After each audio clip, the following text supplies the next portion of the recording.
அவர்களுடைய அந்த இயல்புகள் எப்படி காணப்பட முடியும் என்று சொல்கின்ற சில தகவல்களை நாங்கள் இங்கே பரிமாறினோம்.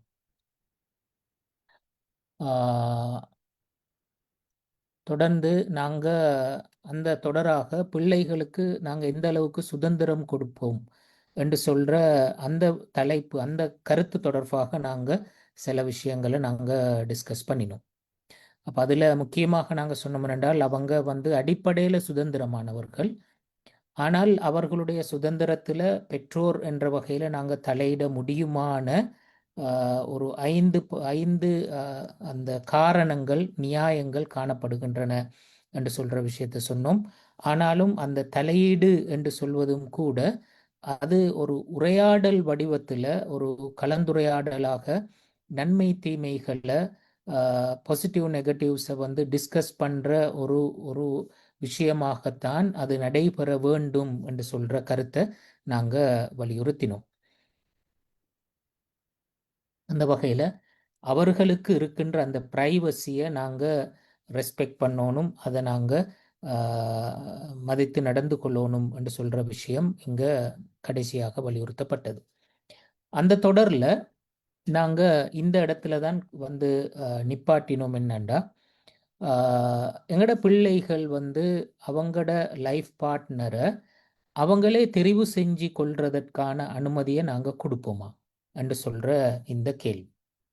இந்த விடயத்தை பொறுத்தவரையிலையும் நாங்கள் ஏலவே சொல்லிட்டு வந்த அந்த சுதந்திரம் என்று சொல்கிற அந்த கருத்தின் அடிப்படையில் நின்று அதை விளங்கப்படுத்துகிற நேரத்தில் இந்த விஷயத்திலேயும் அடிப்படையில் அவர்களுக்கு சுதந்திரம் இருக்கிறது.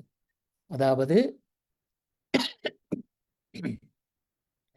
என்னுடைய வாழ்க்கை துணை யார் என்று சொல்வதை தேர்வு செஞ்சு கொள்கின்ற அந்த அடிப்படை உரிமை ஒவ்வொரு மனிதனுக்கும் உள்ளது. அது ஆணாக இருந்தாலும் சரி, பெண்ணாக இருந்தாலும் சரி, ஒவ்வொருத்தருக்கும் உரிய ஒரு அடிப்படை உரிமை. அப்போ அந்த உரிமை அவர்களுக்குரியது, அந்த சுதந்திரம் அவர்களுக்கு இருக்கின்றது.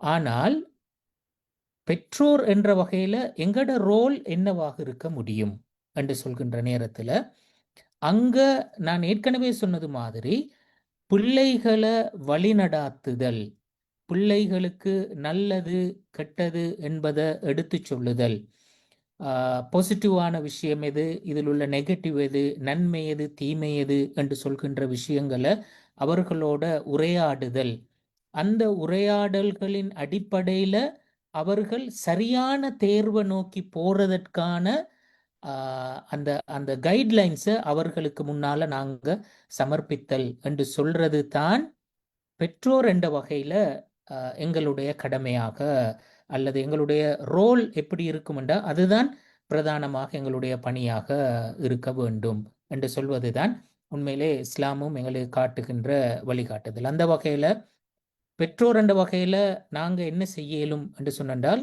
அவர்களுடைய அந்த தெரிவு எந்த அளவு தூரத்துக்கு அறிவுபூர்வமான ஒரு தெரிவு, அல்லது அது ஒரு இமோஷனலாக அந்த பேசிஸ்ல இருந்து வந்த ஒரு தேர்வு உண்டா, அல்லது அறிவுபூர்வமாக அவங்க யோசிச்சு இருக்கிறாங்களா, அந்த பொருத்தப்பாடு எந்த அளவு தூரத்துக்கு அது சரியாக இருக்கின்றது.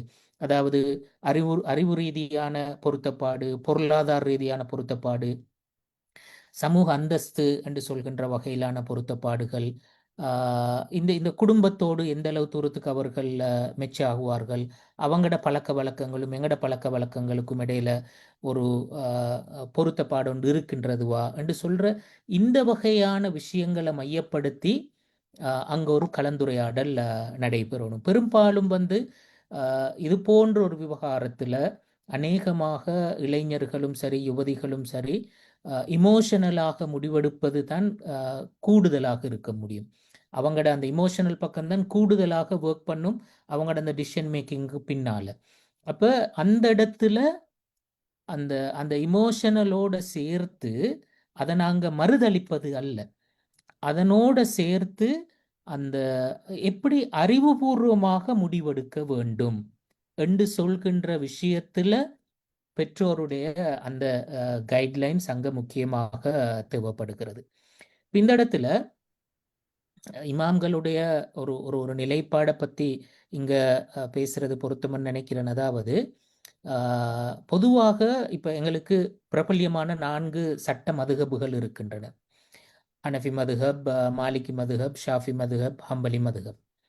இந்த 4 மதுஹபுகளுக்குள்ளாலையும் ஒரு இப்போ எங்களுக்கு தெரியும் வந்து பொதுவாக அதாவது அந்த இப்போ குறிப்பாக ஒரு ஒரு ஒரு பெண் பிள்ளைய திருமணம் முடிச்சு கொடுக்கணும் என்று சொல்லியிருந்தால் அந்த பெண் பிள்ளைக்கு நேரடியாக அவளுக்கு வந்து ஒரு அந்த அந்த அந்த அந்த ஒப்பந்தத்தை நேரடியாக அவள் முன்னின்று செய்யலுமா என்று சொன்னா அவள் முன்னின்று செய்யறது இல்லை. அதாவது அதுல உள்ள விஷயம் என்னன்னா, சாதாரணமாக இப்ப திருமணம் என்ற ஒப்பந்தம் 2 பேருக்கு இடையில தானே நடக்கிறது. யார் அந்த 2 பேர்? மணமகளும் மணமகனும். இப்ப ஆணை பொறுத்தவரையில, மணமகனை பொறுத்தவரையில அவன் நேரடியாக அவனுடைய ஒப்பந்தத்துல ஒரு ஒரு தரப்பாக இருந்து செய்வதற்குரிய உரிமை அவனுக்கு இருக்கிறது, அந்த அதிகாரம் அவனுக்கு இருக்கிறது. அதே மாதிரி ஒரு பெண்ணும் ஒரு மணமகளும் அந்த ஒப்பந்தத்துல அவள் ஒரு தரப்பாக இருந்து அந்த ஒப்பந்தத்தை செய்யலுமா இயலாதா? இதுல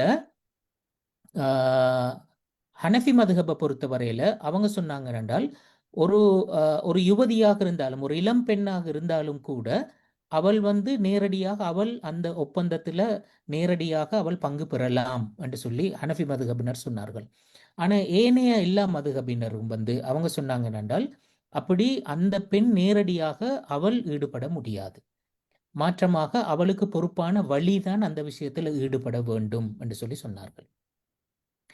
இதன் அடிப்படையில இப்ப வழி ஈடுபட வேண்டும் என்று சொல்ற விஷயம் சொல்வதனூடாக அப்ப அந்த பெண்ணுக்கு பகரமாக அந்த ஒப்பந்தம் செய்கின்ற வேலையில அந்த எக்ரிமெண்ட்ல வந்து யாரு நேரடியாக ஈடுபடுவார்கள் என்று சொன்னா, அந்த குறிப்பிட்ட பெண்ணினுடைய தந்தையோ அல்லது சகோதரனோ அல்லது தந்தையின் தந்தையோ அப்படி யாரோ ஒருத்தர் தான் அங்க ஈடுபடுவார்கள்.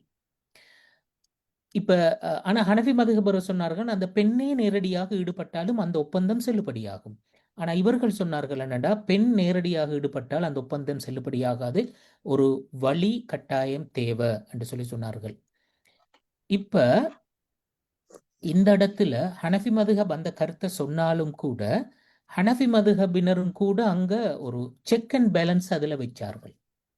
அதாவது அவர்கள் சொன்னார்கள் என்னன்னா, 2 காரணங்களுக்காக அந்த பெண் எடுக்கின்ற முடிவை அந்த பெண்ணினுடைய தந்தை, அதாவது பெண்ணினுடைய வழி அதை மறுக்க முடியும்.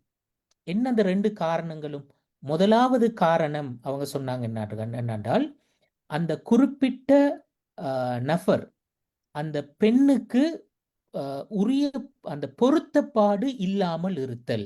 அது எந்த வகையான பொருத்தப்பாடாகவும் இருக்க முடியும். அதாவது உடல் ரீதியான பொருத்தப்பாடாக இருக்கலாம், அல்லது பொருளாதார ரீதியான அல்லது அறிவு ரீதியான சமூக அந்தஸ்து, பழக்க வழக்கங்கள், இப்படி எந்த வகையான பொருத்தப்பாடு என்று சொல்ற அந்த விஷயத்துல அந்த பெண்ணுக்கு சரியான மெச்சாக அந்த குறிப்பிட்ட அந்த பெண்ணினுடைய தேர்வு இல்லை என்று சொல்லியிருந்தா அந்த வழிக்கு அதிகாரம் இருக்கிறது அந்த திருமண ஒப்பந்தத்தை சஸ்பெண்ட் பண்றதுக்கு.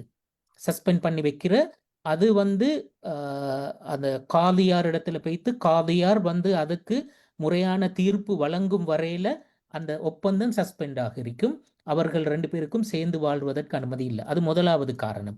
2வது காரணம் சொன்னார்கள் என்னண்டா, அந்த குறிப்பிட்ட அந்த மணமகன் அந்த மணமகளுக்கு வழங்கின மகர் தொகை அது பொருத்தமானதாக இல்லை, போதுமானதாக இல்லை, அந்த பெண்ணுக்குரிய கௌரவத்தை கொடுக்கின்ற வகையில் அது இல்லை என்று சொல்லி இருக்கின்ற நேரத்திலேயும் அந்த குறிப்பிட்ட அந்த திருமண ஒப்பந்தத்தை சஸ்பெண்ட் பண்ணி வைக்க முடியும் என்று சொல்கின்ற அந்த நியாயத்தை அந்த ஹனஃபி மதுஹபுக்குள்ளாலேயே சொன்னார்கள். அப்ப பாருங்க என்னண்டா, அங்க ஒரு விஷயம் ஒன்று இருக்கிற அந்த திருமண ஒப்பந்தம் என்று சொல்ற விஷயத்துல பேரண்ட்ஸ் தலையிட முடியுமான, அதாவது அந்த ஹனஃபி மதுஹப் சொன்னா பேரண்ட்ஸினுடைய அனுமதி இல்லாமலே அந்த பெண் அந்த ஒப்பந்தத்தில் ஈடுபட முடியும் என்று சொல்லி சொன்ன அந்த அந்த பெண் வந்து அதாவது வழியொன்று அவசியம் இல்லை, அந்த பெண் நேரடியாக அந்த ஒப்பந்தத்தில் ஈடுபட முடியும் என்று சொன்ன இடத்திலே அவங்க சொன்ன முக்கியமான விஷயம் என்ன? அங்க ஒரு செக் அண்ட் பேலன்ஸை வைத்தார்கள். இப்படியான அப்ப அங்க அந்த அந்த அறிவுபூர்வமான ஒரு பகுதியை பேரண்ட்ஸுக்கு ஒரு உரிமையாக அந்த ஹனஃபி மதுஹப்லையும் கொடுக்கப்பட்டிருக்கிறத நாங்க பார்க்கலாம். அவங்க சொன்னா இந்த பொருத்தப்பாடு என்ற விஷயத்த அந்த சம்பந்தப்பட்ட ஆக்களை விட இவங்க சரியாக பார்ப்பார்கள். அப்ப அதனால இவங்களுக்கு அந்த அதிகாரம் இருக்கிறது என்று சொல்ற அந்த விஷயத்த ஹனஃபி மதுஹபினர் சொன்னதை நாங்க பார்க்கலாம். அதே மாதிரி இப்ப அந்த விருப்பம் என்று சொல்ற விஷயத்துல இப்ப ஒரு குறிப்பிட்ட ஒரு பெண், அதாவது இப்ப பெண்ணுக்கு தானே அந்த வலி அவசியம் என்று சொல்லி அந்த அந்த விஷயம் வைக்கிற, ஆணுக்கு அப்படி ஒரு கட்டுப்பாடு ஒன்று இல்லை. இப்ப அதாவது ஒரு வலிக்கு அனுமதி இருக்கிறதா? ஒரு பெண்ணினுடைய விருப்பம் இல்லாத போதும் அந்த பெண்ணை நிர்பந்தமாக ஒருவருக்கு திருமணம் செய்து கொடுப்பதற்கான அனுமதி இருக்கிறதா என்று சொல்றதுல ஹனஃபி மதுஹபினர் தெளிவாக சொன்னார்கள். என்னடா, ஒரு பெண்ணுக்கு விருப்பம் இல்லாத போது அந்த அந்த அந்த வழி நிர்பந்தமாக அந்த பெண்ணை திருமணம் செய்து கொடுப்பார் என்று சொல்லி இருந்தால் அது அந்த திருமண ஒப்பந்தம் செல்லுபடியாக மாட்டாது என்று ஹனஃபி மதுஹபினர் சொன்னார்கள். ஆனா அடுத்த 3 மதுஹபினரும், மாலிகியாக்கள், ஷாஃபியாக்கள், அதே மாதிரி ஹம்பலி மதுஹபினர், இந்த 3 தரப்பும் சொன்னார்கள் என்னண்டா, அப்படி நிர்பந்தமாக திருமணம் செய்து கொடுக்க முடியும். அப்படி செய்து கொடுத்தால் அந்த திருமண ஒப்பந்தம் செல்லுபடியாகும். ஆனாலும் அவர்கள் ஒரு கண்டிஷன் சொன்னார்கள். என்னண்டா, அது அந்த பெண்ணின் நலன் சார்ந்த ஒரு விஷயமாக இருக்க வேண்டும். பெண்ணுக்கு நிகழ முடியுமான ஒரு தீங்கை தடுப்பதன் நோக்கத்தின் அடிப்படையில் நடக்கின்ற ஒரு விஷயம் ஒன்றாக இருக்க வேண்டும். அப்படி இருக்கின்ற நேரத்தில் அவர்களுக்கு நிர்பந்திப்பதற்கு அனுமதி இருக்கின்றது என்று சொன்னார்கள். இது அப்ப பெரும்பாலானவர்கள் நிர்பந்திக்க முடியும் என்ற கருத்தை சொன்னார்கள். ஹனஃபி மதுஹபினர் நிர்பந்திக்க முடியாது என்ற கருத்தை சொன்னார்கள். இப்ப நவீன கால அறிஞர்களிடத்துல வந்தா, நவீன கால அறிஞர்கள்ல மிக பெரும்பாலான ஆக்களுடைய நிலைப்பாடு என்ன? ஹனஃபி மதுஹபினுடைய நிலைப்பாட்டை தான் அவர்கள் வலியுறுத்தி இருக்கிறார்கள். அதாவது ஒரு பெண்ணினுடைய அனுமதி, விருப்பம் இல்லாம நாங்க ஒரு நாளும் அந்த பெண்ணை நிர்பந்தித்து ஒரு ஆளுக்கு திருமணம் செய்து கொடுக்க முடியாது என்று சொல்றது. இப்ப உதாரணமாக அவர்கள் சொன்னார்கள் என்னடா, ஒரு ஒரு ஒரு பெண் ரசூலுல்லாவிடத்துல கேட்கிறா, யா ரசூலுல்லா, என்னுடைய தந்தை என்னுடைய விருப்பம் இல்லாம ஒருத்தருக்கு என்ன திருமணம் முடிச்சு கொடுத்திருக்கிறார், நான் என்ன செய்ய என்று சொல்லி. அப்ப ரசூல் ஸல்லல்லாஹு அலைஹி வஸல்லம் அவர்கள் சொல்றார், நீங்க விரும்பினா அந்த நபரோட வாழ முடியும். அப்படி இல்லாம நீங்க அவரோட வாழ்றதுக்கு விருப்பம் இல்லைன்னு சொன்னா நீங்க தாராளமாக அந்த ஆளை விட்டு நீங்க பிரிந்து விவாகரத்து பெற்று வருவதற்கான முழு சுதந்திரமும் உரிமையும் உங்களுக்கு இருக்கிறது என்று சொன்னார். அப்ப அந்த பெண் திரும்ப சொன்னார், என்னண்டா, யா ரசூலுல்லாஹ், நான் அவரோட பிரிவதற்காக வேண்டி நான் உங்கள்ட்ட இதை கேட்கல, நான் அவரோட வாழ்றேன். நான் ஏன் இதை கேட்கிறேன் என்று சொன்னால், ஒரு தந்தைக்கு தன்னுடைய மகள் மீது அந்த மகளுடைய விருப்பம் இல்லாமல் அவளை வேற அவர் விரும்புகின்ற ஒருத்தருக்கு திருமணம் செய்து கொடுக்கின்ற அதிகாரம் ஒரு தந்தை என்ற வகையிலும் ஒருத்தருக்கு கிடையாது என்று சொல்வதை இவர்கள் விளங்கிக் கொள்ள வேண்டும் என்பதற்காகத்தான் நான் இந்த கேள்வி உங்கள்கிட்ட கேட்டேன் என்று சொல்லி அந்த பெண் சொல்லுவார். அப்ப அதை மையப்படுத்தி நவீன கால அறிஞர்களும் அந்த ஹதீஸ் போல இன்னும் நிறைய ஹதீஸ்கள் இருக்கின்றன, அவற்றை மையப்படுத்தி சொல்வார்கள், அந்த பெண்ணின் விருப்பம் என்று சொல்வது முக்கியமானது, அது இல்லாத போது திருமண ஒப்பந்தம் செல்லுபடியாக மாட்டாதுன்னு சொல்லி. அப்ப இங்க நாங்க பாருங்க, அந்த இஸ்லாமும் எப்படி எந்த விஷயத்தை வலியுறுத்தி இருக்கிறது, பேரண்ட்ஸினுடைய அந்த இன்வால்மெண்ட் எந்த அளவு தூரத்துக்கு இருக்க வேண்டும், அது அவர்களுடைய விருப்பத்தை மீறினதாக காணப்படக்கூடாது. அதே மாதிரி அவர்களுடைய அந்த இமோஷனை நாங்க மதித்ததாகத்தான் இருக்கணும், அதை ரெஸ்பெக்ட் பண்ணணும். ஆனால் அதுல குறைபாடாக இருக்க முடியுமான பக்கம் என்ன என்றால், அந்த அந்த முடிவெடுப்பதில் எந்த அளவு தூரத்துக்கு அறிவுபூர்வமாக அவர்கள் யோசித்தார்கள், பொருத்தப்பாடு சம்பந்தப்பட்ட விஷயங்கள் எந்த அளவு தூரத்துக்கு பார்த்தார்கள், அவர்களுடைய வாழ்க்கையோட எதிர்காலத்துக்கு எந்த அளவுக்கு அந்த அந்த உறவு பயனளிக்கும் என்பதை அவர்கள் பார்த்தார்கள் என்று சொல்ற அந்த பக்கத்தில் உள்ள குறைபாட்டைத்தான் அங்க அந்த படுத்தணும். அதுதான் பேரண்ட்ஸினுடைய பணி என்று சொல்றதைத்தான் இந்த இந்த சட்டங்களும் கூட வலியுறுத்தினதை நாங்க பார்க்கலாம். அப்ப அது நாங்க இந்த அதாவது வாழ்க்கை துணை ஒன்றை தெரிவு செஞ்சு கொள்றதுல தங்களுடைய பிள்ளைகளுக்கு உள்ள அந்த சுதந்திரம் எந்த அளவுக்கு உள்ளது, பேரண்ட்ஸ் அதில் எந்த ரோலை ப்ளே பண்ணணும் என்று சொல்ற அந்த கருத்தை எங்களுக்கு வலியுறுத்துறதை நாங்கள் பார்க்கலாம். இதுக்குள்ளால வர முடியுமான்னு இன்னொரு முக்கியமான ஒரு கொஸ்டின் தான் இந்த கொஸ்டின். எங்களோட பிள்ளைகள் காதலிக்கின்றார்கள் என்று தெரிஞ்சா நாங்க என்ன செய்வோம்? ஏன்னாண்டா இப்ப நாங்க சொன்னோம் அந்த தேர்வுல அவங்களுக்கு ஒரு சுதந்திரம் இருக்கிறது என்று சொல்லி. அப்ப அந்த சுதந்திரத்தின் அடிப்படையில நடக்க முடியுமான ஒரு ஒரு ஒரு முக்கியமான ஒரு விஷயம் தான் இது. இப்படி ஒரு பிஹேவியர் வெளிப்பட்டா நாங்க எப்படி நடந்து கொள்வோம்? இங்கதான் முக்கியமாக பேரண்ட்ஸ் என்ற வகையில எங்களுக்கு எங்களோட நிதானம் மிச்சம் முக்கியமானது. நாங்க புரிஞ்சு கொள்ள வேண்டிய ஆக முக்கியமான ஒரு விஷயம் என்ன தெரியுமா? காதல் என்று சொல்ற விஷயம், இந்த லவ் அஃபேர் என்று சொல்ற விஷயம் ஒரு உணர்வாக, அது பாவம் இல்லை. அது முதலாவது நாங்க எக்ஸெப்ட் பண்ண வேண்டிய ஒரு விஷயம். பல சமயங்களை நாங்க நினைக்கிறோம்டா அது ஹராம், பாவம்.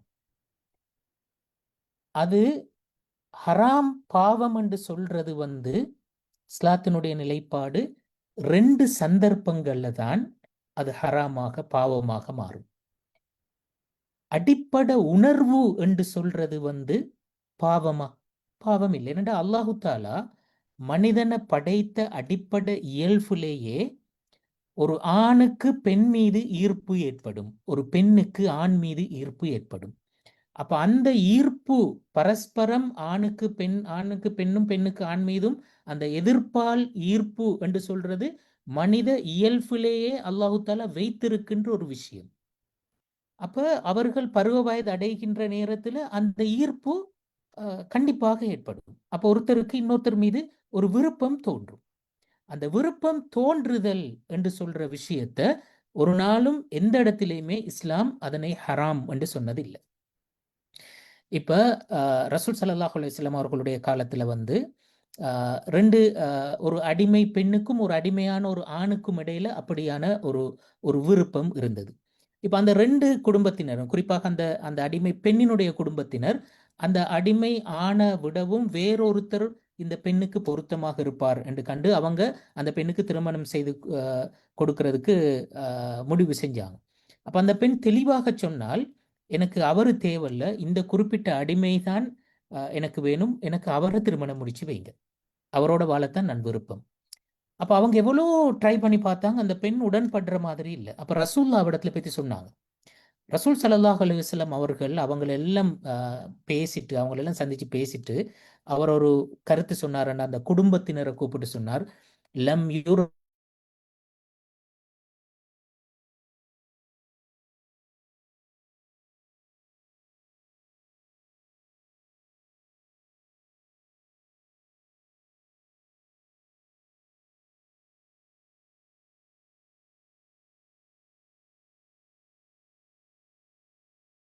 அந்த ரசூல் ஸல்லல்லாஹு அலைஹி வஸல்லம் அவர்கள் ஹராம் சுத்தமான உணர்வு சுத்தமானதுதான், அது நஜீஸ் இல்லை.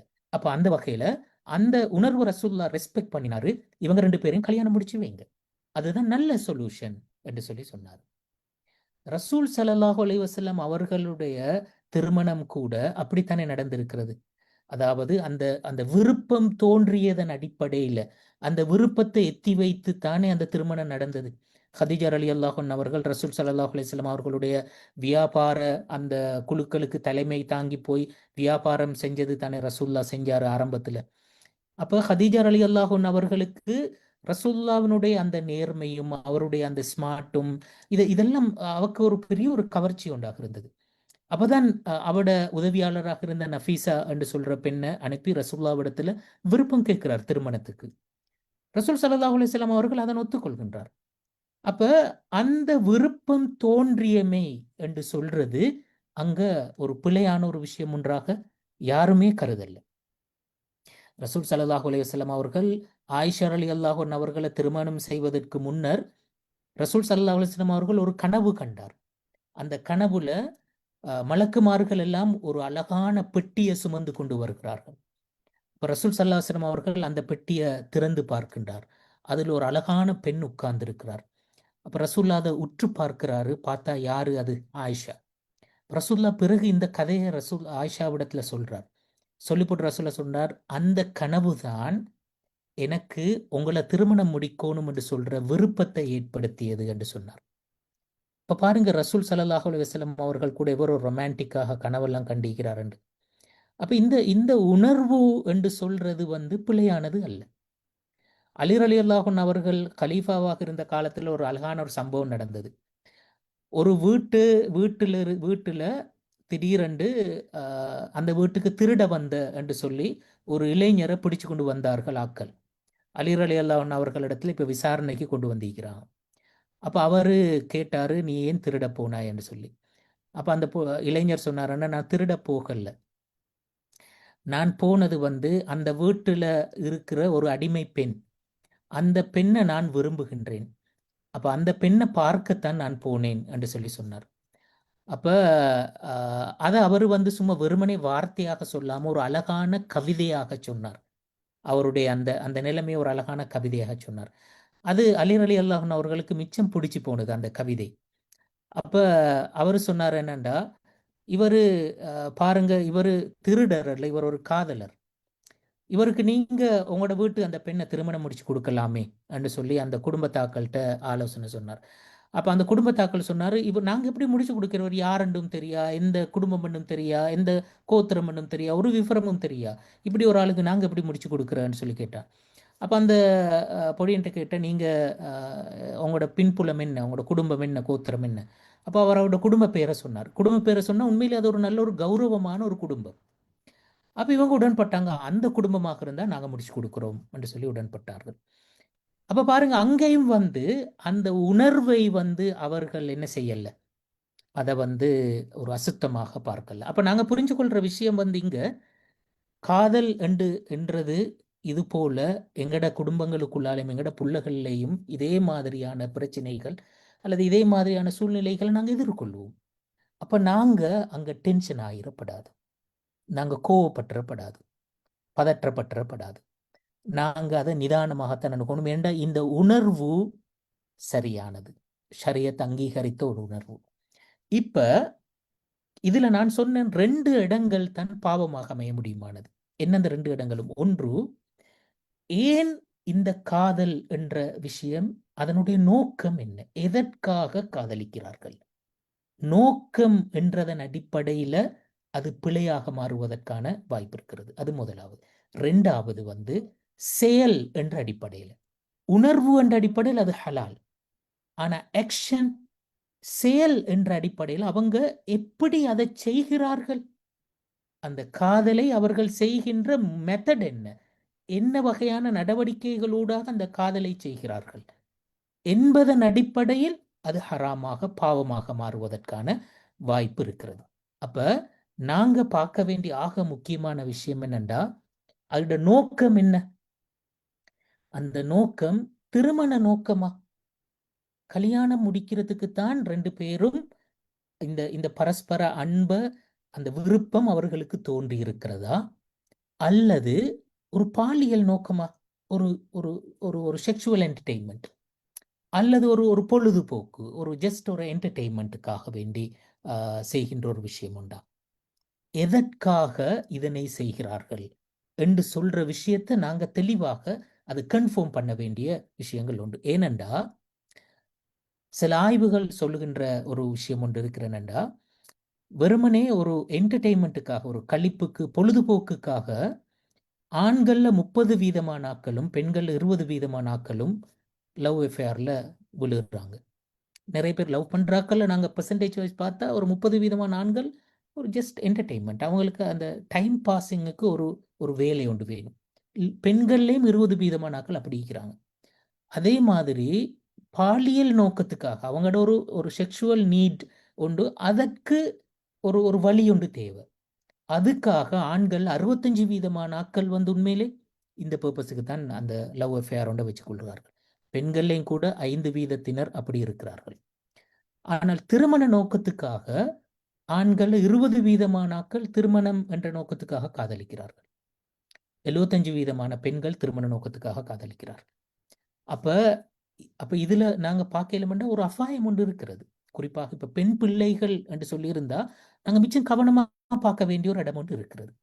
அப்ப அவங்களோட அந்த பர்பஸ் என்ன என்று சொல்றத உண்மையிலே நாங்க தெளிவாக இது பண்ணோம். அப்ப அங்க ஒரு தெளிவான ஒரு டயலாக் ஒன்று நடக்கும். அந்த பர்பஸை வந்து நாங்க சரி கண்டோம்னு சொன்னா அது ஓகே. அதே மாதிரி ரெண்டாவது விஷயம், அவங்களோட காதல் எந்த அளவுக்கு நேர்மை இருக்கிறது. நேர்மை என்று சொல்ற நேரத்தில் அங்க முக்கியமாக அந்த பர்பஸும் அங்க நாங்க பார்க்க வேண்டியது. ரெண்டாவது முக்கியமாக எந்த அளவுக்கு எல்லை மீறல்கள் இருக்கிறதா. இப்ப இதுல நாங்க முக்கியமாக தெரிஞ்சு வச்சுக்கொள்ள வேண்டிய விஷயம் என்னன்னா, இப்ப சாதாரணமாக ஒரு அஜ்னபியான ஆணுக்கும் பெண்ணுக்கும் இடையில இஸ்லாம் அனுமதிச்ச விஷயம் எது என்றால், பார்க்கிறதற்கு அனுமதி இருக்கிறது, பேசுறதற்கு அனுமதி இருக்கிறது, இந்த விஷயங்களுக்கு அனுமதி இருக்கிறது. அவர்கள் இணைந்து சில வேலைகளை செய்வதற்கான அனுமதி இருக்கிறது. ஆனால் அது வந்து ஒரு வரையறையோட. பார்த்தல் என்று சொல்றதற்கும் ஒரு வரையறை இருக்கிறது. அதாவது ஒரு ரெண்டு பேரும் அடுத்த ஆள்ட அவுரத்தான விஷயங்களை பார்க்க இயலுமா? இயலாது. அதே மாதிரி பேசுறது என்று சொல்றதும் ஒரு ஒரு பர்பஸுக்காக நாங்க பேசலாம், கௌரவமாக நாங்க பேசலாம். அதை தாண்டி நாங்க வந்து அந்த சினுங்கல் மொழிகள்ல பேசுறதோ அல்லது வந்து ஆபாசமாக பேசுறதோ இப்படியான விஷயங்களை வந்து இஸ்லாம் அனுமதிக்கல. அதே மாதிரி தனிச்சிருக்கிறதுல அனுமதிக்கல. தொடுகைய இஸ்லாம் அனுமதிக்கல. இப்படி இந்த மாதிரி விஷயங்கள் இஸ்லாம் அனுமதிக்காத விஷயங்கள் இருக்கிறது, அனுமதித்த விஷயங்களையும் ஒரு எல்லையோட அனுமதித்து இருக்கிறது. அப்ப இப்ப இவர்களுடைய அந்த அந்த அந்த பரஸ்பர அன்பு என்று சொல்றது, அந்த விருப்பம் என்று சொல்றதனுடைய நேர்மை எந்த அளவு தூரத்துக்கு இருக்கிறது, இதுல எல்லை மீறல் இருக்கிறதா? அப்ப நாங்க எடுகேட் பண்ண வேண்டியது அவர்களை பொறுத்தவரையில இந்த நேர்மையைத்தான். அப்ப அதை வந்து நாங்க எல்லை மீறல் இல்லாம எப்படி அந்த அந்த அந்த விருப்பத்தை நாங்க பரிமாற முடியும் என்று சொல்வதும், அந்த விருப்பம் பரிமாறுவதனுடைய பர்பஸ் என்ன என்று சொல்வதையும் எப்படி நாங்க ஒழுங்கமைக்க வேண்டும். இந்த விஷயம் வந்து நாங்க எங்களோட பிள்ளைகளை வந்து எடுகேட் பண்ண வேண்டிய ஆக முக்கியமான விஷயம். அப்ப நாங்க பதற்றப்படாம அவங்களோட உரையாட வேண்டியது இந்த விஷயங்கள் தான். அப்ப அந்த வகையில நாங்க அவங்களிடத்துல டிஸ்கஸ் பண்ற நேரத்துல முக்கியமாக இந்த 3 கேள்விகள் வந்து அவங்களோட நாங்க டிஸ்கஸ் பண்ண வேண்டிய ஒரு முக்கியமான விஷயம். அதாவது ஏற்கனவே சொன்ன மாதிரி, உங்களுக்கு இவர் மீது ஏன் விருப்பம் தோன்றியது? என்ன பர்பஸ்? அது ஒரு என்டர்டெயின்மெண்ட்டா? அல்லது அது ஒரு செக்ஷுவல் நீடா? அல்லது வந்து ஒரு திருமணம் என்று சொல்றதா? உண்மையிலே உங்களுக்கு என்று சொல்லி ஒரு ஒரு ட்ரீம், ஒரு ஆள் ஒன்று இருக்கிறாரா? இப்படித்தான் என்ற லைஃப் பார்ட்னர் வரணும் என்று சொல்ற ஒரு எதிர்பார்ப்பு ஒன்று இருக்கிறதா? அந்த எதிர்பார்ப்போடு அவர் மெச் ஆகிறாரா? அல்லது அவருடைய எந்த பர்சனாலிட்டி, எந்த கேரக்டர் வந்து உங்களை கவர்ந்தது? அப்படி அந்த அந்த நாங்க அறிவுபூர்வமாக சில விஷயங்களை வந்து அவங்கள திங்க் பண்ண வைக்கணும். அவங்களுக்கு வந்த விருப்பத்தையும் கூட சில டைமுக்கு ஏதோ ஒரு ஒரு ஒரு ஒரு புள்ளியில அவங்களுக்கே அறியாம ஒரு விருப்பம் வந்திக்கும். அப்ப அதை அவங்களுக்கு சரிப்படுத்துறதற்கான அந்த அந்த வாய்ப்பை நாங்க ஏற்படுத்தணும். அப்ப அவங்களோட நிறைய டிஸ்கஸ் பண்ணணும், நாங்க உரையாடணும். அது வந்து மிச்சம் முக்கியமானது. அதே மாதிரி அவரை திருமணம் செய்யறதுனால தன்னுடைய லைஃபுக்கு என்ன பிரயோசனம்? நாங்க 2 பேரும் சேர்ந்து எப்படி எங்கட வாழ்க்கையை கட்டி எழுப்புறது? அதற்குரிய மாதிரி அவருக்கான அவருட எஜுகேஷன் பேக்ரவுண்டும், அவருட குவாலிட்டிஸும், அவருட டேலண்ட்ஸும் இருக்கிறதா? அப்படியான ஒரு ஒரு ஒரு ஃபேமிலி பேக்ரவுண்ட் அவருக்கு இருக்கிறதா? இப்படியெல்லாம் திங்க் பண்றதற்கு அவங்கள வந்து நாங்க பழக்கணும்.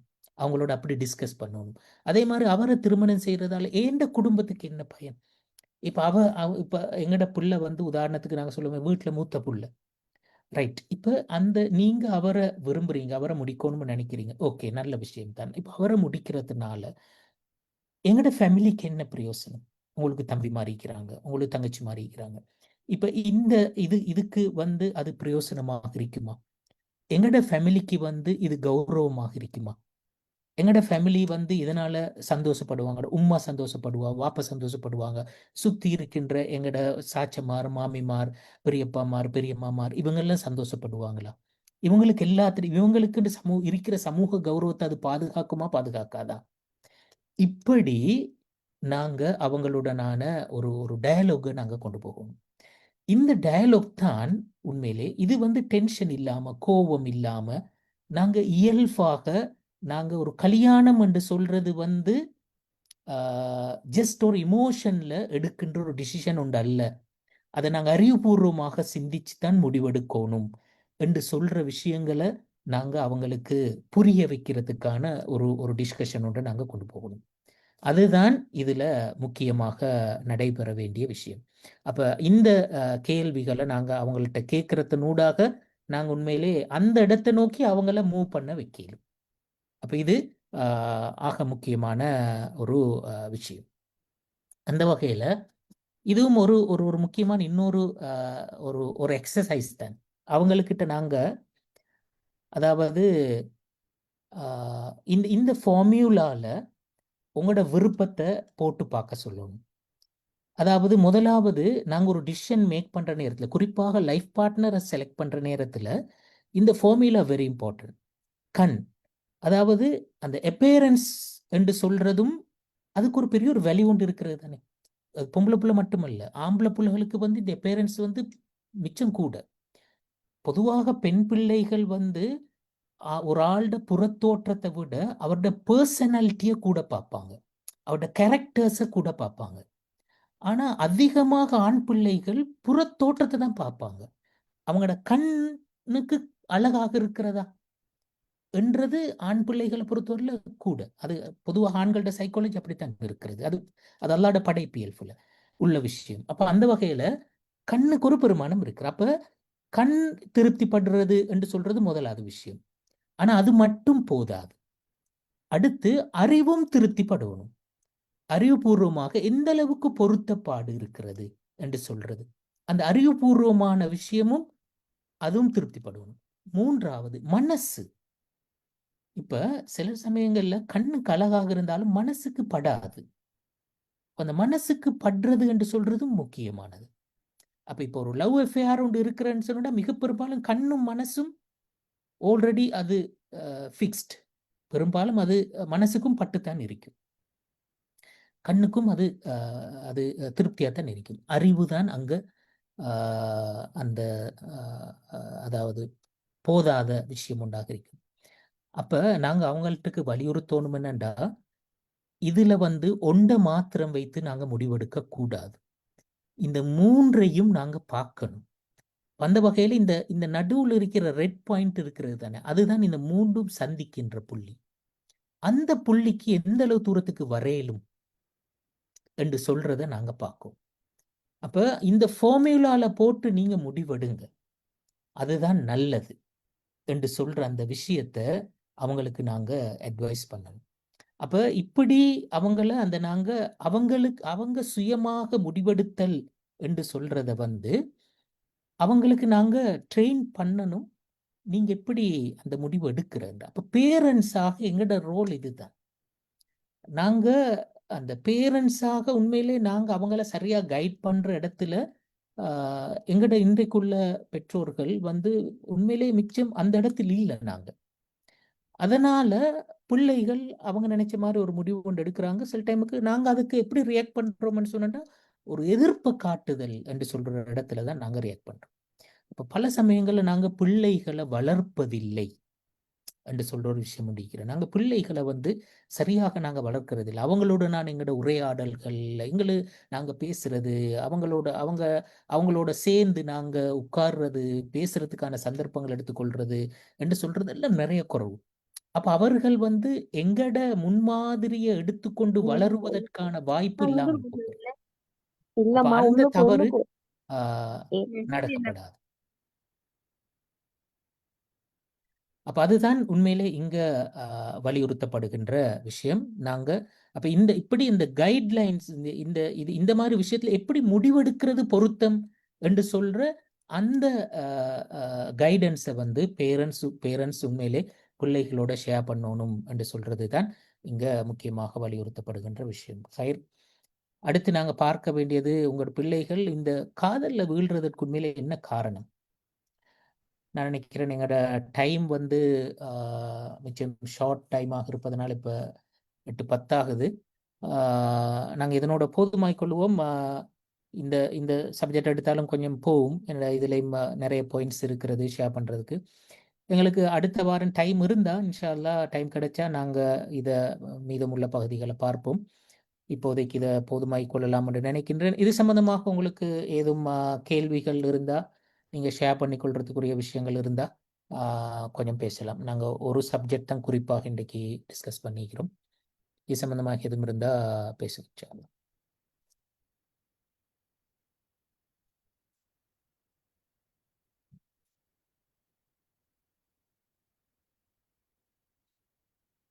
Assalamualaikum. வலைக்கம்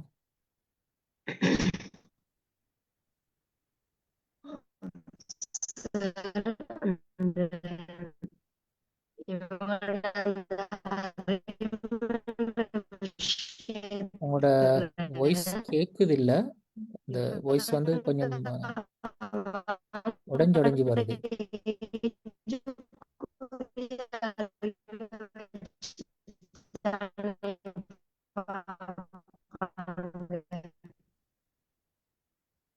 சாரி, உங்களோட அந்த நீங்கள் என்ன கேட்டேன்னு சொல்லி எனக்குண்டா உண்மையிலே விளங்கலை. ஏனென்றால் உங்களோட வாய்ஸ் வந்து உடைஞ்சு வருது. எனக்கு சரியா என்னன்னு உங்களோட கொஸ்டின் விளங்கலை. அது சரியா கேட்ட யாரும் இருந்தால் எனக்கு கொஞ்சம் அதை சொல்ல எழுமெண்டாலும் பரவாயில்லை.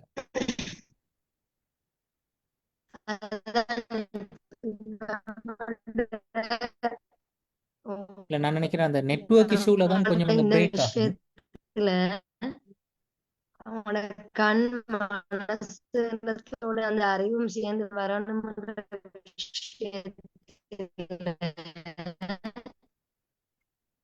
அவங்களுக்குள்ள அந்த அறிவை வச்சுதானே அவங்க பாப்பாங்க. ஆ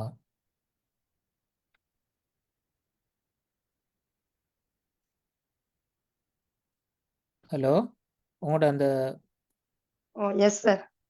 நீங்க சொல்ற மாதிரி இந்த 3 விஷயங்களையும் கண், மனது, அறிவு என்று சொல்றதுல அவர்களுடைய அவங்களோட தெளிவை வச்சு தான் அவங்க பார்ப்பாங்க.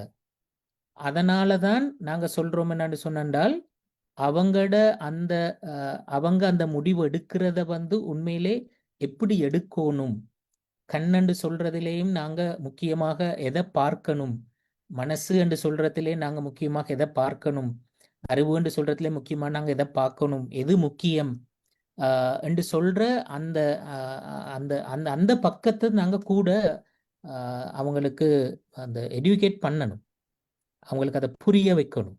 அதுதான் முக்கியமானது. இப்ப அவங்களோட ஒரு அண்டர்ஸ்டாண்டிங்ல நின்று தான் அவங்க சில விஷயங்களை செய்வார்கள். அது அந்த அவங்க எடுக்கின்ற முடிவு வந்து உண்மையில மிச்சம் பொருத்தமானது என்று சொல்லி இருந்தா நாங்க தலையிடவே தேவையில்லை. அதை ஜஸ்ட் நாங்க அங்கீகரிச்சுட்டு போகலாம். அதுல எந்த பிரச்சனையும் இல்லை. அதாவது நாங்க இப்ப சொன்ன மாதிரி நோக்கம் என்ற அடிப்படையிலும் அதுல எந்த பிரச்சனையும் இல்லை. பொருத்தப்பாடு என்று சொல்ற அடிப்படையிலும் எந்த பிரச்சனையும் இல்லை. அதே மாதிரி அவர்களுடைய அந்த பிஹேவியர்ஸ்லயும் ஒரு நல்ல நேர்மையான ஒரு தன்மை இருக்கிறது என்று சொல்லி இருந்தால் அந்த அதாவது அவங்களோட அந்த காதலை வந்து நாங்க ஏன் தடுக்கணும்? அதை முறைப்படுத்தி அதை அடுத்து திருமணம் என்ற இடத்தை நோக்கி கொண்டு போவது தான் அடுத்து எங்களோட டியூட்டியாக இருக்கும். அதான் நாங்க அங்க செய்ய முடியுமானது அல்லது செய்ய வேண்டியது என்று சொல்றோம்.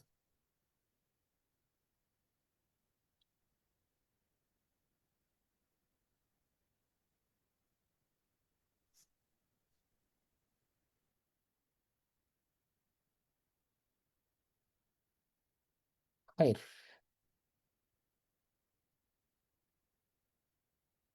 வேற கேள்விகள் எதுவும் இல்லாட்டி நாங்க நிறைவு செய்து கொள்ளலாம் இன்ஷா அல்லாஹ். ஜஸாக்குமுல்லாஹ் ஹைரன். கேள்விகளை கேட்ட சகோதரிக்கும் அதே போன்று இந்த வகுப்பை மிகச் சிறப்பாக நடாத்தி தந்த மதிப்புக்குரிய உஸ்தாஸ் அக்ரம் அப்துல் சமத் அவர்களுக்கும் இதே மனமார்ந்த நன்றிகளை தெரிவித்துக் கொள்கின்றோம்.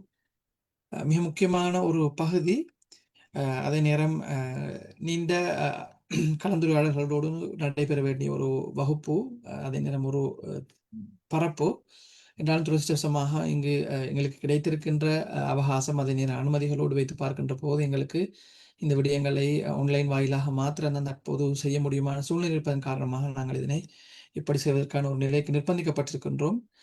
இன்ஷா அல்லாஹ் தொடர்ந்தும் இத்தகைய பிரயோசனமான விடயங்களை படித்துக் கொள்வதற்கும் அதனை நடைமுறை ரீதியாக எங்களுடைய குழந்தைகளுடைய விவகாரங்களில் நாங்கள் எங்களுடைய அன்றாட வாழ்க்கையில் நாம் பிரயோகிக்காத அவற்றை எதிர்கொள்கின்ற போது நாம் அதனை அறிவுபூர்வமாக எதிர்கொள்வதற்கும் நாம் எம்மை தயார்படுத்திக் கொள்ள வேண்டியதற்கான அடிப்படையான வழிகாட்டல்களை தருகின்ற ஒரு அமர்வாக இந்த அமர்வு அமைந்திருக்கும் என்பதில் எத்தகைய சந்தேகமும் கிடையாது.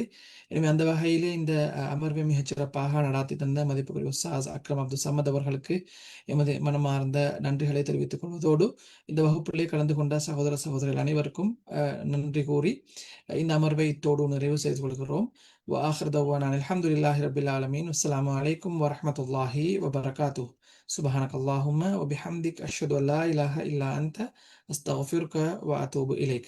بسم الله الرحمن الرحيم. والعصر إن الإنسان لفي خسر إلا الذين آمنوا وعملوا الصالحات وتواصوا بالحق وتواصوا بالصبر. السلام عليكم ورحمة الله وبركاته.